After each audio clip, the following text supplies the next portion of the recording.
Scott, welcome to the Granite Zero podcast. Hey, thanks for having me. Thank you for putting your name forward to come on the show. I was like, there's not many people that actually put their name forward to say, I would love to be on the show. It's like, fucking brilliant. It saves me a job. Oh yeah, for sure. Yeah, and I do a podcast too, and it's always great when I get people coming to me, because then I don't have to go hunting for people to be I know. on the show. Yeah, I try and keep my guests sort of a different different backgrounds is what I try and do. It's not always military guys, it's not always fighters, it's not always this and this. I'd like to have a bit of an eclectic range, I like to think. But because I'm still a small podcast, as you probably know, right. and it's like you put the feelers out there to try and get these guests on, and they're like, what's your audience? And you're like, oh, it's so and so, and they're like, nah, you're a little bit too small. It's like, oh, fuck off. Yeah, I mean, for me, it's really just, making the connections, meeting people, meeting new people, getting in front of, different audiences and things like that. And, I enjoy the conversation with just about whoever, Exactly. we've never really met before, and it's like, it's cool, it's a new person to talk to and get to know, and whatever. So it's all good. I know exactly what you mean, like that. It's it's nice. Yeah, I like it. Like I've mentioned a few times on the podcast, it's one of my favorite things is to come. I record in my shed, or the fob, or the shedio. It's got so many different nicknames, but it's basically my little escape to get away from family life, sitting there. Right. The missus telling me to go and do the cleaning, the kids running around being pains in the ass. It's like, no, I'm in my shed, I'm recording my podcast. This is my sanctuary, my happy place. And it's nice, especially when you get to chat with like-minded people and just have a good chat. It makes you feel better. Yeah, it does. And I feel like the same thing. It's not therapy, but it's like almost has that same kind of purpose, where you get to just like go out and like you said, like-minded people, just having a conversation and, getting to know one another and, just shooting the shit. Yeah, exactly. Chewing the fat, shooting the shit, whatever you want to say. It's and yeah, you touched on a little something there. It's not therapy, but it is like therapy. And for me, it's certainly cheaper than therapy. Like, oh, for sure. Yeah. For someone that's been to therapy, it's like, fucking hell, this is expensive. I know. I need therapy just for the therapy, like just because of the cost, Yeah, bankrupting yourself because you want to air your problems. You know what I mean? Yeah, for sure. It's funny like that, but it's good because I think a lot of us who get out of the military, we miss that camaraderie, that the totally. Sense of belonging with the group of people that you served with, and this isn't like exactly the same thing. It's different in that regard, but in the sense that it is it's not people that you deal with on a day-to-day basis that you work with or whatever, but it's still, you have that common connection, and it can kind of help totally. you get through that, so. And you touched on a little something there about the camaraderie, the sense of belonging. That's a massive thing, especially I think any sort of military background, whatever country, you create these bonds with inverted commas, your new brothers, your new family, and a lot of people then struggle. I'm case in point for this. Is one of the big reasons why I ended up having a lot of mental health issues, was because I lost my brothers, I lost my sense of belonging, I lost my purpose. Yep. I was Tommo, I was the guy in the uniform. It's like people would ask me, what did you do for a living? It's like, oh, I'm in the infantry. I've been to Iraq and Afghanistan. And now or when I first left, it was like, what do you do now? It's like, oh, I'm a security guard. Yeah. And it doesn't have the same ring to it. No, it's the deflatingness. I don't even know that's a word, but yeah, you've lost that sense of purpose, that sense of self-worth, and then you go on that tragic spiral into different depressions and whatnot. And yeah, and that's exactly right. I mean, when I got out, so I was in the Army National Guard. So we train 1 week in a month, 2 weeks a year, but you're still a soldier. right? And you still, I deployed to Afghanistan, and I did all the infantry crap that you do over there and everything. It was, I was still a soldier, but we also work our own civilian jobs. We have our own careers, and just like anybody else. And so when I got out of the military, it was like flipping a light switch. It was all of a sudden I went from being this combat infantryman who deployed to Afghanistan and kind of had a cool story to tell. And then the next day when I like actually got out and transitioned out, it was all of a sudden I was like, now I work for an insurance company, and it's like that. There's nothing cool about that. No, it was like a complete like reality check. It's like, okay, I'm not as good as I once was. Yeah, and you find that. Well, I did especially. You hold on to little bits, like for example, my little studio, my shedio, whatever. Loads of military memorabilia that's around, because that's still a part of me. And I remember speaking to someone, they were like, you need to let go and just remember that's in the past. It hasn't gone anywhere, but you're not that person anymore. You can look back fondly, but just let go a little bit. And I think that's what a huge portion of the military, or veterans especially, can't do, is that letting go. Yeah. And it's hard. Yeah. It is hard. Like, for example, I've still got my uniform that's still hung up behind me. Yeah. And it is hard to let go. And I didn't do a massive term. I did 5.5 years. So and I came out for family reasons. That's the reason why I came out. Otherwise, I would have still been serving the 22 years or whatever plus. That was my goal. Excuse me. But things change, and you have to change, and you have to try and adapt. And now since starting the podcast and talking to people like you and Adam Dorito and other veterans and serving members of the military, I've still got that connection to it. I've still got. Yeah. I'm now a proud veteran, where before I was a bit like in that same sort of mindset as a lot of other people, where they think veteran, they think World War II, storming the beaches of Normandy, not 34-year-old guy that is recently come out. They're like, you're not a veteran. I am a veteran. Do you know what I mean? And I remember talking to one guy, and it was like, it's now starting to be cool to be a veteran again, because well, apart from it's now kicking off again, but so Afghanistan is sort of on the back burner, Iraq's on the back burner, the Gulf War, etc., etc. People are now going, fucking hell, you guys did quite a fair bit of action. It's like, well, yeah. Right. Yeah. And we did over there. And I was actually talking to someone the other day about this. And I think the public perception just kind of the war, like especially in Afghanistan, but I think to the outsider, the person who's not in the military, Iraq and Afghanistan almost were one and the same. Yeah. They were, they're over there. And quite frankly, there's some people who probably couldn't point to those countries on a map. So, let's just be real about that, and so it's over there. It's not here, and I don't care. It's over there. And so, and then it just dragged on for so long.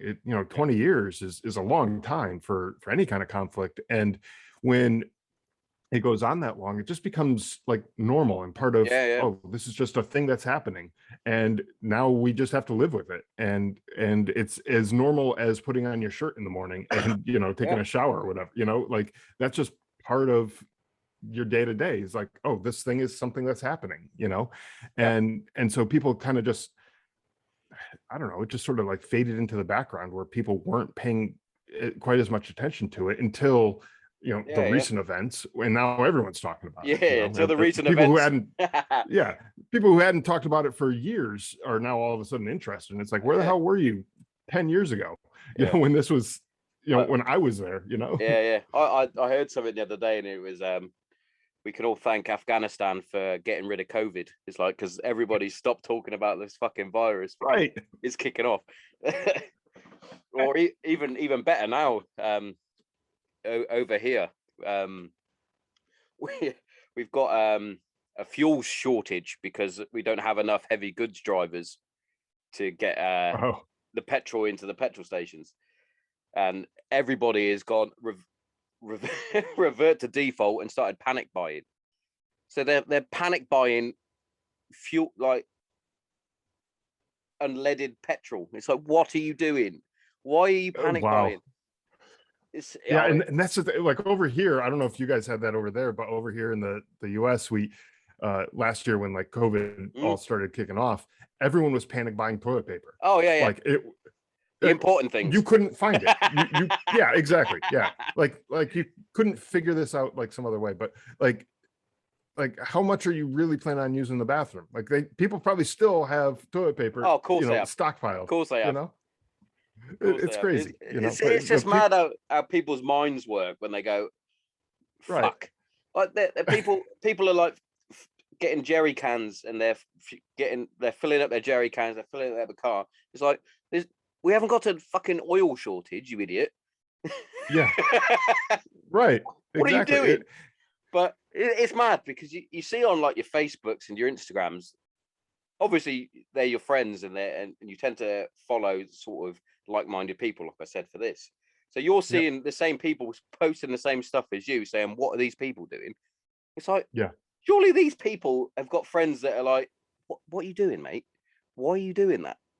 Yeah. It's fucking bonkers. It's crazy. It is bonkers. Yeah. I don't know. I just see like everybody has just gone completely crazy in the last, last couple of years. So absolutely it's nuts. But even back when I was in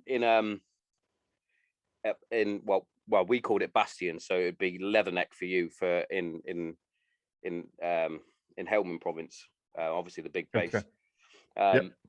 And I remember having a chat with a US Marine out there in the command center, and he was on I think it was Gerber website or something like that. He was looking at all these knives, and I was like, "What are you doing?" He went, "I'm just getting ready for the zombie apocalypse because it's going to come one day." And I was like, what are you talking about? And he was like, "Look, and Gerber literally have a zombie apocalypse survival kit that you can buy, but people obviously buy it. It's like, this is mental." They do. And you know what's crazy? I think it's the CDC over here, the Center for Disease Control. Yeah. I think they actually have a page on their website about how to survive the zombie apocalypse. Brilliant. And this is a government organization. Like this is the US government saying government funded how to survive. Yeah. So they're I mean, to me, that like just shoots all their credibility. Like, unless they know something that we don't know. And there's true. They probably do know some stuff. Yeah, exactly. But I always thought this guy was crazy in himself, because bearing in mind my final tour, I was in the command center. I was a radio signaler, so I was actually talking to the boots on the ground instead of being on the ground. Basically, I put my papers in to leave before we went on tour, and then they went, "Well, you're going on tour anyway." I was like, "All right, can I be in like a semi-safe environment?" So they put me on HQ, and anyway, so we're in the command center, and this guy is obviously got his standard issue. I think it was M4 that he had, but then he also had a sidearm. He had his Glock or whatever it may be that he was issued. Then he had 4 knives, all like positioned around. I was like, "You're on camp in the command center. If people have got this far, there's a massive problem." Yeah, it's bigger than any knife is going to be able to handle. Like you have a situation going on that so there's some alarms going off somewhere in some other HQ somewhere. All he said, he went, "You just got to be ready, man." I was like, "Okay, there's ready, and then there's your extreme." Yeah, I mean, have your weapon with you, and you're ready. Like that's primarily what you need to can be concerned with. Yeah, exactly. But let's get on to the old nitty gritty. The reason why you wanted to come on was obviously to talk about the book, which congratulations, by the way.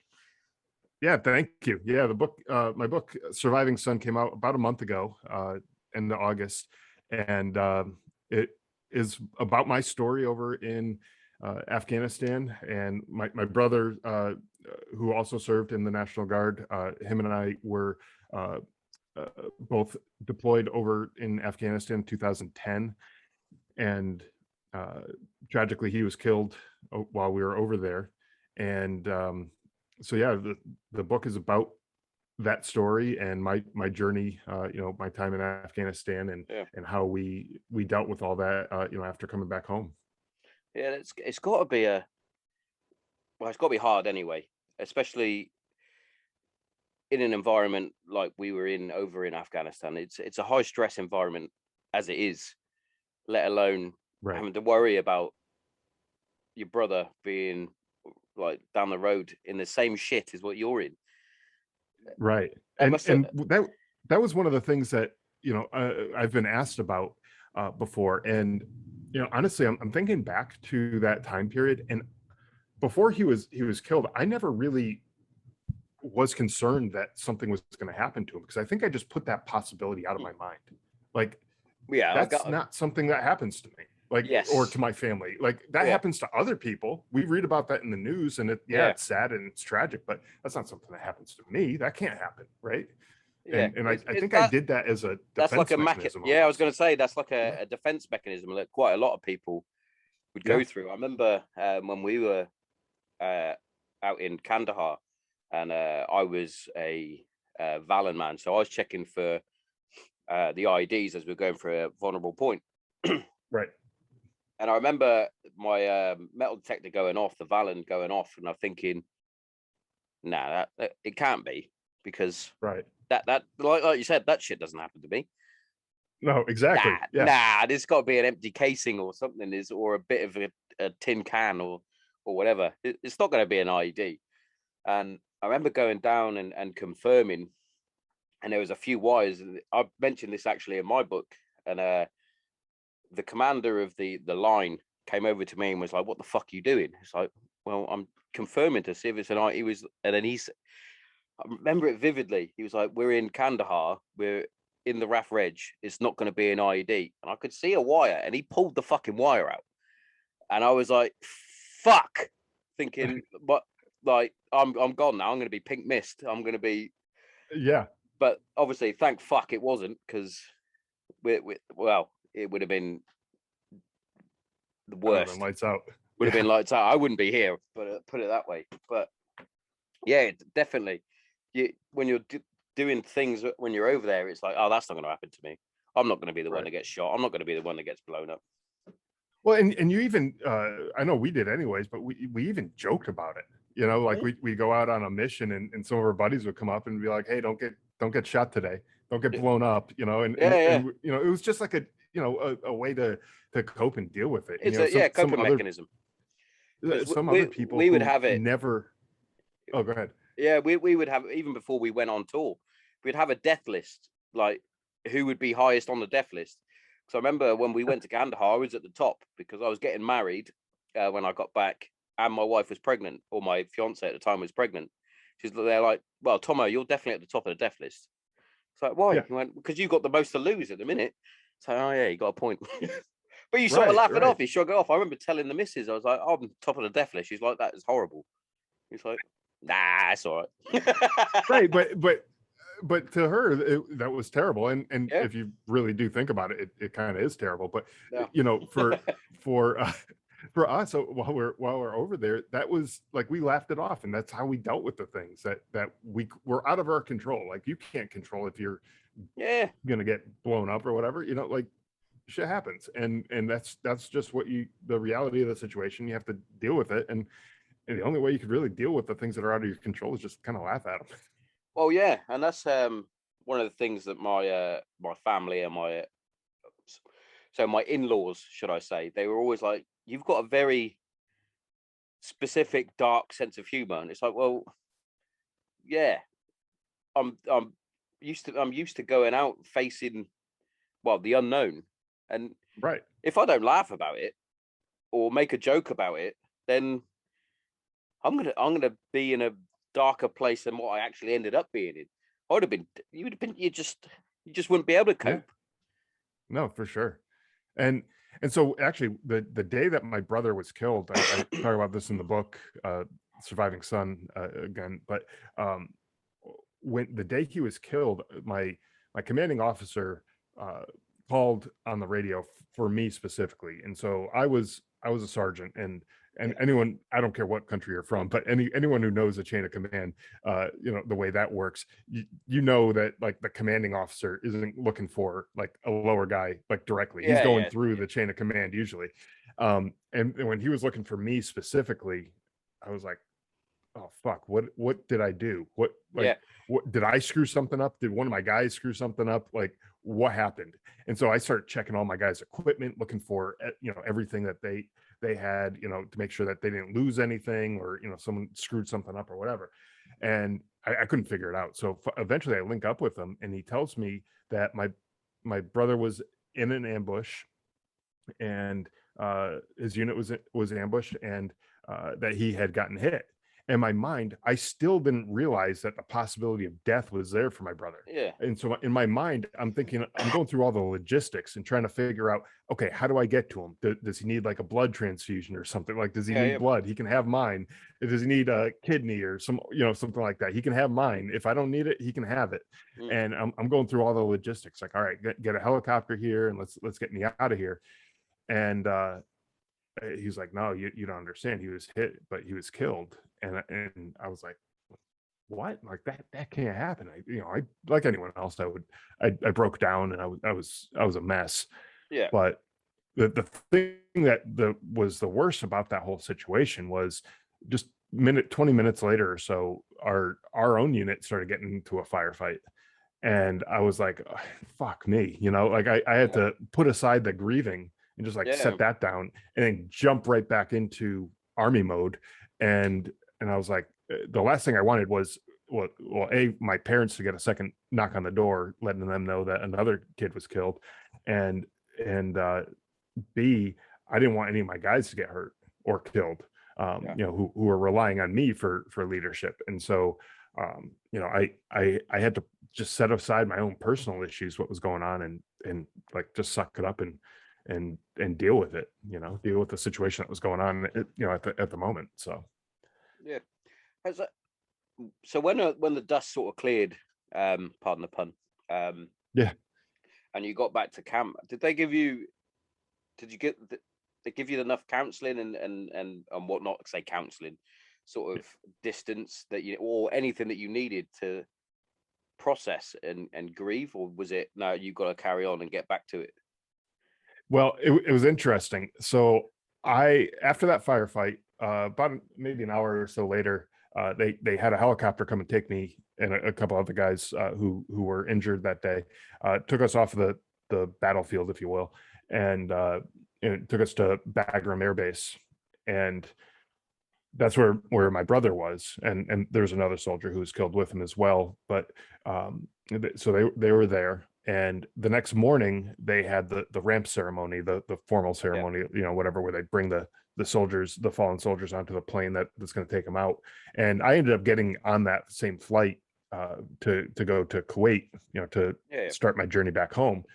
And within 2 days of my brother being killed, I was home.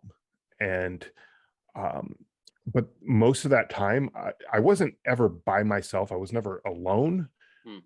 But I was never with people who I knew, and so I didn't have like anybody. It would be weird for me to just walk up to some random, whoever, and just start, hey, this is my problems, and just start unloading it on them. Like that would be weird. So like I didn't do that. And then I got home, and we had news vans, like television, radio, everything, newspaper, lining the street of my parents' house when I first got home, and they were there for interviews to talk about this hometown hero and all this stuff. And I was like, my first gut reaction was like, fuck these people. Like, I don't want to talk to these people. I didn't even want to talk to the military supporters who were greeting soldiers when they were coming back home at the airport. Like, I tried to avoid them as well, which I feel kind of shitty about. But that was just my state of mind. I didn't want to talk to anyone. I didn't want to, I didn't want any of that. But then I also realized that if I didn't talk to those news reporters, they're going to run a story one way or the other. Yeah. And it was probably going to be, some random person in a parking lot, who lived in the town and was like, what do you think about this? And of course they're going, oh, it's sad and, whatever. But, and it's just going to be some crappy sound bites. But so I was like, you know what, we need to talk about who my brother was and what kind of person he was. And they're not going to get that from anyone other than family. Close friends, maybe, things like that, but they're here and they're going to talk to us. And so let's do it. And then after that, after all those interviews and everything that went on for weeks, I had some out processing to get out of like the active duty status. And outside of that, I didn't really get too much from as far as counseling goes. We had some mandatory counseling that everyone had to go through after everyone got back home, and I lied through my teeth through that because I didn't want to deal with it. And I was like, no, I'm not drinking too much. No, I'm not. I'm sleeping fine. These were all lies. I was drinking way too much. And that obviously that didn't help me any. But when I started noticing that I was not the same person anymore. I was angry, I was irritable, I was frustrated, all this stuff. That's when I took it upon myself. My wife and I were like, you know what, something's got to change. And so I started going to counseling and talking to people about what was going on, what was bothering me. And that helped for a while, but it wasn't the solution that just kind of fixed everything. It wasn't like a magic drug or whatever. But it did help for a while I was doing that. But then after I stopped going, I kind of slipped back down that path again. And so one of the things I like to just tell people is like mental health is just like kind of any other health issue where you might need to go for checkups every once in a while, and you might need to go and kind of get that annual physical that you might go to your doctor and get like just a little checkup, make sure everything's running fine and everything like that. And you might go for a couple sessions here and there and just be like, I just want to check up and make sure everything's good to go, or because otherwise whatever. So you get like a build up in pressure. I feel I had it when I first went to counseling. I fully automatic unloaded on my therapist. It all came out in one big burst, and I would sit there. I would sit there and chat to her about things that happened before I joined the military, things that happened during the military. Not that I was in any sort of real danger, combat situations, things like that. It was more the pressure of being out there and etc., as you probably know. But I was getting all this stuff off my chest, and I felt good. I'd cry a lot, don't get me wrong, because as soon as I sat down and she was like, you're good to like go, it was just like a flood. And then once I'd done that, I felt good, and then I was like, oh, I'm fixed. How fucking wrong was I? Where I would think I was fixed, and then all of a sudden my moods would start changing again. I would start getting more grumpy than normal. I'm a grumpy guy anyway, but more grumpy than normal, more snappy at the kids, short and obviously the old saying "I'm fine" would come out to the missus. I'm fine. Fuck off. Leave me alone. And it's a build up, and then all of a sudden you're back in that fucking hole again, and you're like, fuck. I'm shit at this, I'm shit at that, all the negativity coming through. I should never have left the military, blah blah blah. But you do need to just open the valve a little bit, whether it is talking to a therapist, actually talking to a loved one. Most of my chats tend to happen with my brother because he's like my best friend. So I'd be chatting to him and just opening that valve a little bit. Sometimes I don't even need to talk about any sort of direct issue. Just having like we said at the start, an actual conversation with someone. Yeah. It's just opening that valve a little bit, let those positive endorphins fly around the body, and then all of a sudden you're back to being good again. And then obviously, I'm fixed. Let's back it up Right. again. Yeah. Yeah, and then you lie to yourself and say, "Yeah, I'm fixed," I'm and fixed. then I'm fine. I'm definitely not drinking too much whiskey. yeah, right. But yeah, and then you move on, and then you slip a little, and then it's a vicious cycle sometimes. But I think if you recognize it and you can do something to address it, you know, and it's not easy going to therapy, you know, for some people, you know, especially like talking especially for blokes, especially for guys. Yeah, for sure. So you're going to therapy to talk about your feelings? Yeah. Yeah. Are you? Yeah, I am. It's like, get rid of that fucking stereotype. I don't know if you're the same within your family, but the main person that always notices a little change in anything is obviously my wife. Right. She's like, "Are you sure you're all right at the minute?" It's like, yeah. If I say yes, you're not going to believe me anyway. So, no, I'm right. not. You know what? And I'm stressed at work. And she's like, "Oh, okay, I get that. Do you want to talk?" It's like, well, it's just work stuff. It's not the other stuff. It's just work stuff. And she's like, "Okay, cool." But yeah, she was the one that noticed the stages throughout my mental health journey that I'm going through. She was the one that was noticing stuff. She was like, "You're not the same guy." It's like, well, I thought I was. my wife was the same. She noticed it, but she also recognized that I probably needed some time to process things, and so she wasn't like nagging or anything, and no. Hey, you need to go do this and go talk to someone and go do this and go do that. And you know, she wasn't like that. She gave me my space, and she realized, hey, this is probably going to be a little bit of process. It's not going to be a sprint, might be a marathon. No. Yeah, of course. And so she's like, you know what, let's give him some space. And when she noticed things were getting out of hand, you know, where, you know, and I talk about this in the book too. My dog at the time, she threw up on the carpet, and it was a white carpet, and I'm like, this is gonna stain. And you know, I was going through my head, I was like, all these things, like, now I got to go get a steam cleaner to clean this thing up, and you know, hopefully I can fix it and everything. And I'm screaming at the dog, like the dog has a fucking clue what I'm saying anyways, right? Yeah. Like, the dog has no idea, and I'm screaming at the dog. The dog is clearly sick because it just threw up on the carpet, you know. Yeah, like, it didn't go. Hey, do you know what I'm going to do today, Scott? I'm going to puke on your white carpet. That's what I'm going to do. Because I'm out here to fuck up your day, and I'm going to ruin it. Like this is, you know, I woke up this morning, and I'm going to shit in the closet too. Yeah. You know, that's exactly what I'm going to do. that's what the dog was thinking. Like, no, like clearly that's not the situation. But I'm sitting there and I'm screaming, and I'm realizing to myself, like, who the hell is this person? You know, what have I become? I love dogs. You know, when I was in Afghanistan, there was a guy came through our checkpoint in his car, and he asked us for a bottle of water because it was fucking hot, and we were searching his car, and we find that he has his dog in the trunk of his car. The dog is like near death because it's just so hot, and there's no air conditioning, there's no nothing back there.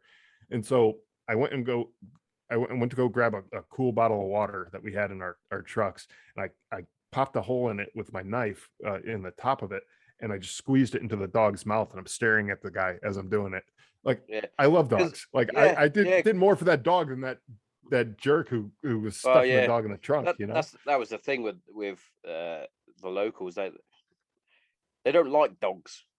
No, they use them for whatever they need to, for security or whatever, but they don't like dogs. And we would discover that when we were doing stop searches and things like that, because we'd obviously use our working dogs, and they would be like, they're shit scared, especially if you get the big German shepherds out and dog, you're like, that dog is soft as shit, really. You know, if you tell him the command, it'll obviously be it'll be a big bloodbath for you, but they're lovely. What are you on about? Yeah, right. Exactly. I love dogs as well. I love dogs. Yeah. but I wasn't the same person anymore, and I Yeah, of course. realized that, and I was like, who the hell did I become? Like, what Yeah, is this monster that I'm looking at in the mirror, you know? And so I was like, I got to do something about this, you know, because clearly whatever I'm doing is not working, yeah, and so definitely. And I mean that's it's a part of it, you know, like it's a tough one to sort of process anyway. Is it's your brother. yeah, You're it is. you're not supposed to do that until like you're in your like 80s, 90s, maybe even more. Right. Yeah. And like I said, this was like just hit me out of nowhere because there's not not a second that I think that he or I would not make it home. Like Yeah, yeah, I just assumed we're gonna come back home. He was planning on getting married a year later, and you know, he had, you know, the wedding date and all that stuff planned out and everything. They were planning this big wedding and everything. And I was like, yeah, we're gonna, this is what we're gonna do. We're gonna come home, we're gonna be there. And I remember on the day that he was supposed to get married, when that day finally came around, it was just like, holy shit, like yeah. this is just terrible. Like, you know what I mean? And so when when we when we're dealing with this, I'm thinking to myself, just like what you said, like I, I knew at some point we're all going to die, but that's not going to be for Yeah, yeah. You don't expect. decades from now, you Yeah, know. exactly. It's You and know, I remember listening.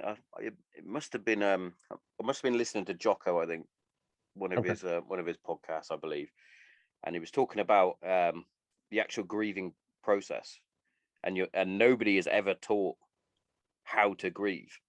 It's just no, something that you have to deal with, and it's like one day it's going to be a ball of shit, and you're going to be crying, you're going to be in shit state.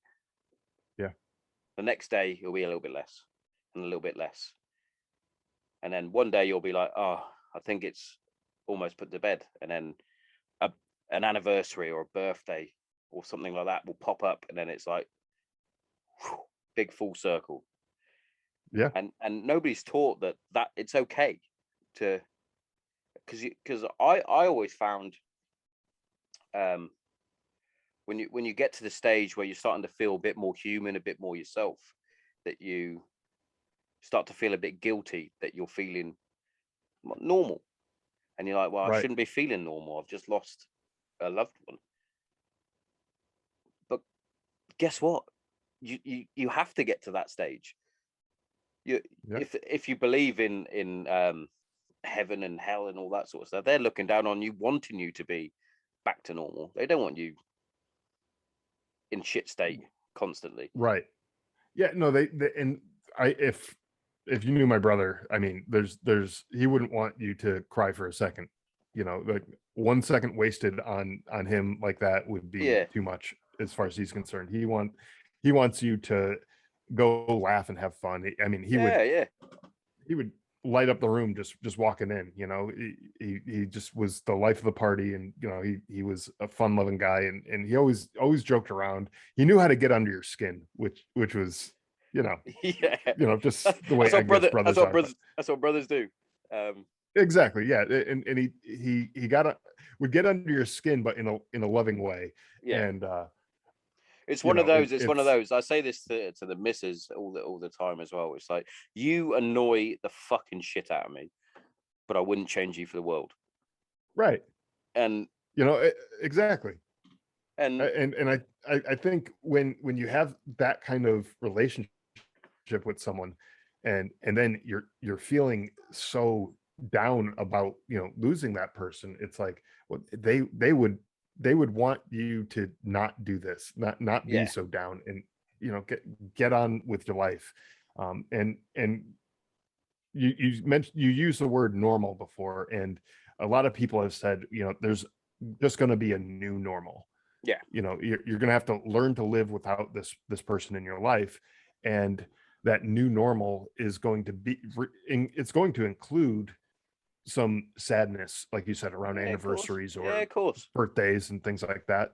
And it is just something that you're going to live with, you It know, and it's it just is what it different. is. Is Yeah, what it is. for sure. It must have been. really devastating for your parents when you got back. Yeah, Like, I mean, when they found out that my brother was killed, I had not been in communication with them for a couple of weeks because yeah, we were out doing some missions and we were kind of off on a remote base, and it was limited communication. So I just didn't call home for a couple of weeks, and no emails, nothing like that for a couple of weeks. And they assumed automatically that it was me when they saw the officers standing at the door. They assumed that I had been killed. And again, I was married, I had a kid, so I was higher on the kill list. you're on the top. Yeah, I'm on the top. I had a lot more going on, and you know, and again, we could joke about that, and I'm okay with that. It's not like I'm a Yeah. sadistic kind of person or whatever, No, but um, but for them, it was absolutely devastating. My mom found out when they said, what happened, and she just kind of collapsed to the floor. She was like a mess, uh, and I think understandably so. Any parent losing a kid is going to be really difficult, but yeah, it was hard for them. That was, and it was hard for me too when I was over there, because I think a lot of people can relate to this. We had a communications blackout when Yep. when that type of thing happens, until we knew that my parents were notified and that everyone kind of had that formal notification. There's a blackout, and so I couldn't call home after I found out. I was the first one in our family to know about it, just probably a couple hours after it actually happened. And my parents were like, well, okay, well, where am I? Where's Scott? And they're Yeah. like, well, we know he's safe, but we don't know much else other than that. And I couldn't call home and say, hey, Yeah. I'm good. I'm Here I okay. am. Yeah. This is where I'm at. I couldn't even talk to them until the next day, and that was just hard, That must have been because a horrific 24 hours for your parents. That just waiting by the phone, waiting for yeah. that phone call. It's like, and they also at that point, like, whenever there's a death or whatever, you want to call people and say, hey, look, this is what happened, and whatever, Yeah. and let people know. And so they're on the phone, but if they're on the phone, they might be missing my phone call. And so Yeah. they were in a tough place too. So I mean, it was just hard for everyone, I think. My wife too, because she was worried about me and where I Yeah. was, Yeah. and but she also had to deal with we had a newborn child at home, and it was like she had to deal with all of that. And so I mean, it was just difficult for everyone, Yeah. and like you said, they don't prepare you for this. No, Like, you no, don't they don't. get training on it. But also, they don't prepare families. Well, in the UK, I found they don't prepare the families. I don't know what it's like for you guys, but you know, I had my wife ended up doing 3 tours of duty with me, so she sort of knew the ins and outs of if there's a casualty or something like that. Like you said, we called it op minimize, so or the phone blackout and things like that. So she would know if I haven't phoned in so long, it's usually this reason. But they don't prepare. They don't say, right, this is what could happen. It's just like Right. you're that the main focus is on the soldier. Yeah. It's like I always used to say to my missus that a distracted soldier is a dead soldier. Um, so she would like try and keep or limit any sort of family dramas, things like that. But it's like, what are the families going through? Right. They're also going through this traumatic stage because they don't know what's going on with their counterpart No, over and in a war zone. they don't, but actually, it's a we had a different situation than what you described. Here before we deployed, we had a thing where they had the families, all of our families come together, and they had almost like a training of like what to expect, Yeah. because we were National Guard, we weren't active duty, and so like deployments were not a regular part of our Yeah. day-to-day life. And so um we they wanted to make sure that the families knew what to expect from a deployment, and knew certain things we can't talk about. We can't talk about missions and Yeah. security related issues, and things like that. But they had one one training thing, if you want to call it that, for the families on what to expect if your loved one gets killed. I bet that was a barrel of laughs. Oh my God, that you could have heard a pin drop in that room. Like it was so. I mean, my wife left the room. She was in tears. She was like, "Why would they go through this? Like, especially we got enough to worry about now. Now we're now we got to worry about. We knew it's a possibility, but now it's like a real possibility. Like, no, we don't want to talk about this. So it's never want to balance. Never want to answer the door when the door knocks. You're like, no, not answering it. Yeah. It doesn't matter if it's just a guy dropping off a package or whatever. Like Amazon's there banging on the door. You gonna fucking let me in or what? No, we need a signature on this. Like, too bad. Sign it yourself. Leave it at the door. Like it. So there's a balance there. Like, they probably need to. The families probably need to know what to expect. Yeah. But it's almost like you need to just naturally know what to expect. Like, you know that at some point everybody's going to die, and we just know that intuitively because that's just what has happened throughout history, and we know this, and so we know people die, but it's almost like you kind of just have to almost learn for yourself, like what's going to happen. I don't know. That's hard. I don't know how to deal with that. No, exactly, and it's the same with mental health. We'll go out. Everybody's different. Everybody grieves different. Everybody gets affected by different things differently. We're all different. We're all we're all snowflakes. Some of us more than others. But we're all different. So what I really want to get into was your thought process to start the podcast. Yeah.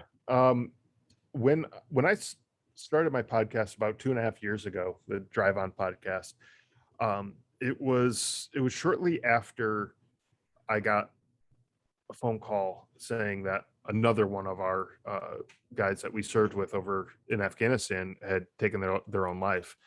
And I was like, this is just devastating. Like some of these guys are, they were great guys, they're great soldiers. They just came home and they had issues, and I don't know what their issues were. It might not have been anything to do with the military at all. We don't really get into the nitty gritty of, okay, well, why did they do this? And, all that kind of stuff. So I don't know.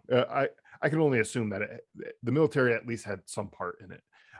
It might have been issues with their relationships, their marriage, or, whatever, but, whatever the case may be, it was just devastating to get yet another phone call saying, hey, so-and-so killed themselves. And so I was like, I don't want to sit around waiting for another phone call, waiting for that somebody else to come around and say, hey, they took their lives. And I knew this was a big problem throughout the military. Service members, veterans, whatever, they were taking their lives, and there's that 22 a day number that gets thrown around. I don't know how accurate that number is, but it is what it is. It at least, whether it's accurate or not, it at least gets the idea in someone's head that if you took a room of 22 people, these people are going to be gone tomorrow, and because they're going to take their own lives. And like you can rationalize it, and you can picture how many people 22 is pretty easily. So it does its job as far as that goes. But I didn't want to just sit around waiting for another phone call, waiting for someone else to say, hey, they another guy that we served with took their lives. We didn't lose anybody in our company while we were overseas, and we started losing them when we came home. I was like, how fucked up is that? So I started the podcast because I wanted to talk about the issues that veterans have. I talk to other veterans, and I say, like, let's talk about the struggles that you had, either from your deployments or just your time in the military, whatever the struggles were, and how you got through those struggles. What did you do? How did you cope? What got you through it? Because when you have those kind of conversations, when other people start hearing them, they start to realize that they're not alone, that there's somebody else out there who has similar issues. And they came through these issues too. So they start to say, hey, you know, if that guy did it, I can do it too. And I don't even care if it's a competition thing. It's like, oh, that guy's, you know, oh, he was just a cook or whatever, and he got through this, and I'm a grunt. I can definitely get through this. I'm tougher than he is, so fine. Yeah. Let it be a fucking competition. I don't care, but like just get through it and and realize that there's possibilities out there. And I also talk to people who provide services to veterans. The Department of Veterans Affairs here in the U.S. They do a lot of good work for our veterans, especially around mental health, but they're a government organization like any other, and their resources are limited, and they can only do so much. And you know, a lot of times people, for one reason or another, don't feel comfortable with going there, or that maybe they can't even go there. Maybe they're not eligible because of the status of their discharge. If they were, you know, not honorably discharged or whatever, they may not have the ability to use the services offered there. And so there's so many nonprofit organizations and other community based organizations and things like that that are out there doing work and coming up with innovative solutions for the problems that veterans are having. They are doing different forms of therapies, and I'm not talking like different like drugs or, you know, anything like that. I'm just talking about like an art therapy or you know, things like that. People sometimes have trouble reintegrating back into the workforce, and there's programs for that, you know, that help them, you know, get back into their career and adjusting to civilian life. There's all sorts of organizations. I actually talked to a guy a couple of weeks ago. He used to be a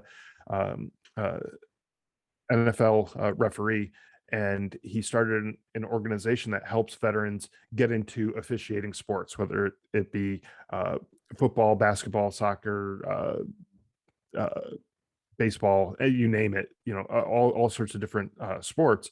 And they'll do the referees, and they'll get them trained, and, you know, all that kind of stuff, get them the equipment that they need. And so it's like that's not anything that the Veterans Affairs are doing, but it's something else that's out there. And so let's talk about that. And like, hey, if you're into sports and you kind of, that's your thing, go do that, you know.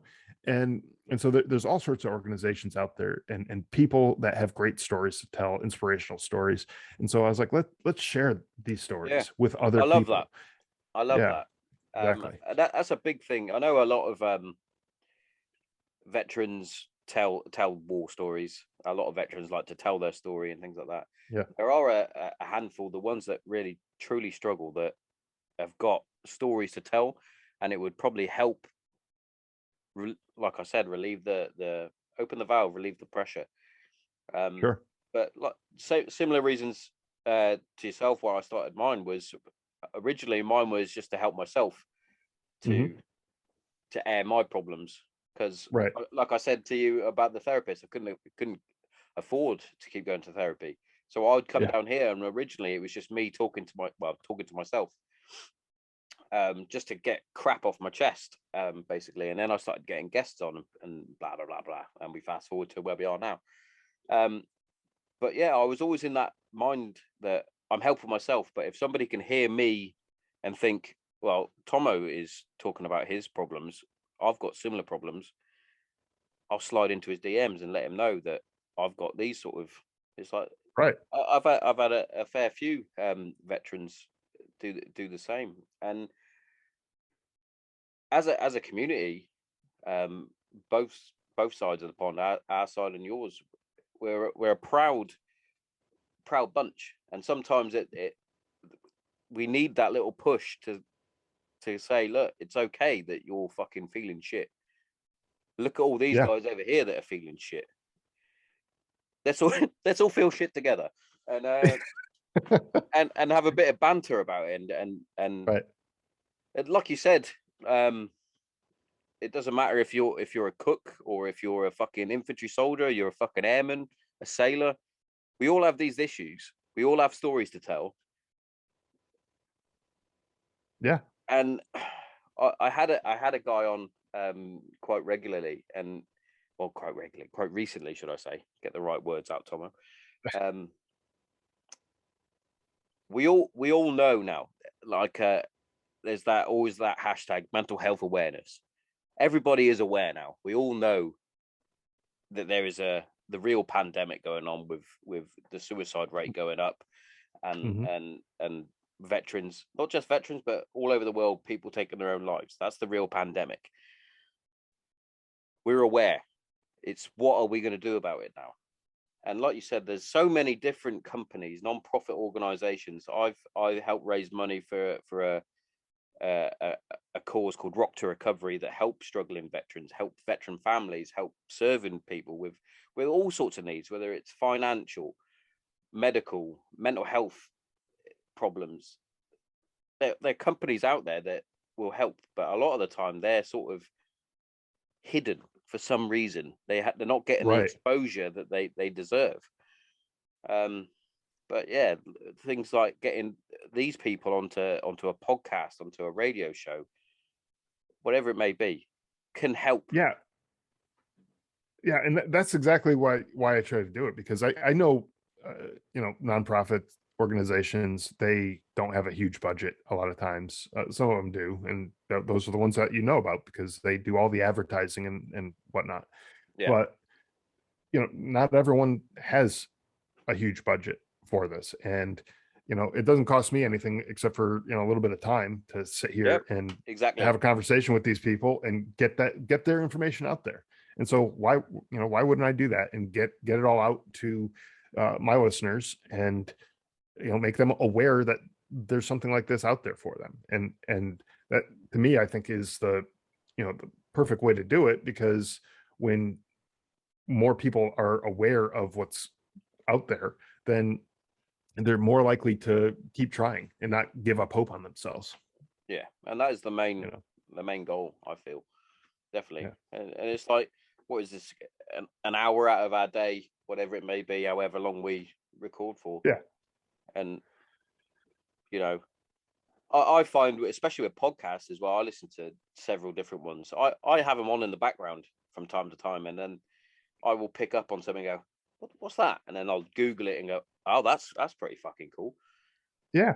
And exactly. And there's so many, especially, well, all over the globe now. Like I said, it's now cool to be a veteran. We got the lads and ladies that are now veterans. You've got to realize we're now in we're World War II stage now. We're cool again, and putting the veteran name to something, or a serving soldier's name to something, whether it's a podcast or a clothing line, a coffee company. There seems to be loads of veterans that love their coffee. I know. Too many, if anything. Chill out. Start making whiskey or something. I'd buy that. I'd buy more of that. We have those too. We do have some of those. Yeah, you guys do over there. We don't over here. We got a lot of rum. Got a lot of rum companies. But anyway, I digress.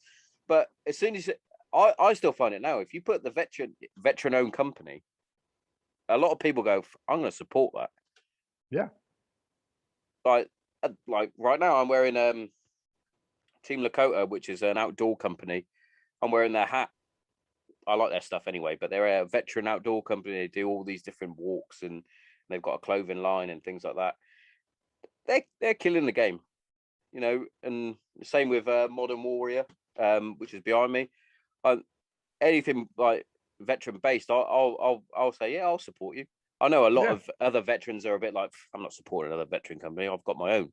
It's like, well, we're all one big happy family. Come on. Yeah, right.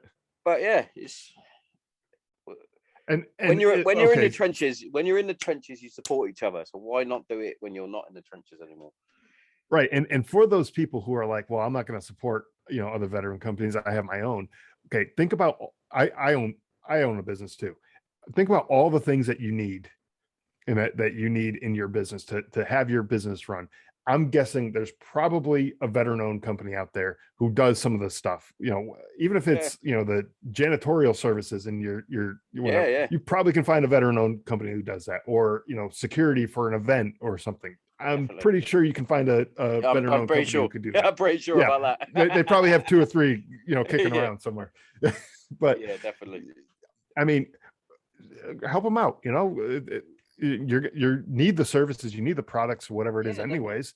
As long as they're not, crap products or Yeah, services that they're offering, like help them out.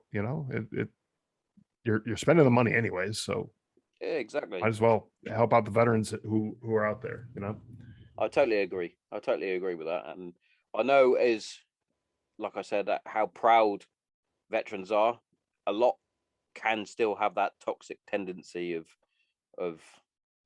the selfishness, which is Yeah. it's bizarre to me, because you're trained to look after your brothers to the left and right, Yep. and yeah, it's like you still do that when you leave.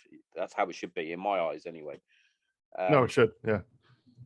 yeah, definitely. And there's for those that are listening, there are a lot of places that you can look for help, especially mental health things. And even if you can't find a cheap therapist, if you want a cheap one, or one that can, or any sort of therapist, if you can't find any of that, I'm sure that Scott and myself's inboxes are open. For sure. Well, I definitely run my own social media. I'm not Joe Rogan famous. Um, so if you slide in Yeah, and I'm you not need, there either. So. yeah, if you slide in and you need some help, or just someone to chat to, feel free. You know what I mean?